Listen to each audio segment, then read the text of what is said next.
শুনুন, আল্লাহ রাসূল বলেন খায়রুন নিসা, সবচেয়ে ভালো মহিলা। রাসূল সাল্লাল্লাহু আলাইহি ওয়াসাল্লাম বলছেন জান্নাতি মহিলা কে?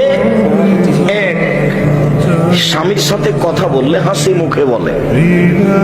দুই, স্বামী আদেশ করলে পালন করে। তিন, স্বামী যখন বাড়িতে থাকে না তখন নিজেকে হেফাজতে রাখে, মোবাইলে কারো সাথে কথা বলে না, মনে করে না যে স্বামী এখন বাড়িতে নেই, একটু কথা বলে নি, এখন স্বামী বাড়িতে নাই, একটু অন্যের বাড়ি থেকে ঘুরে আসি, একটু খালার বাড়ি চাচির বাড়ি থেকে ঘুরে আসি।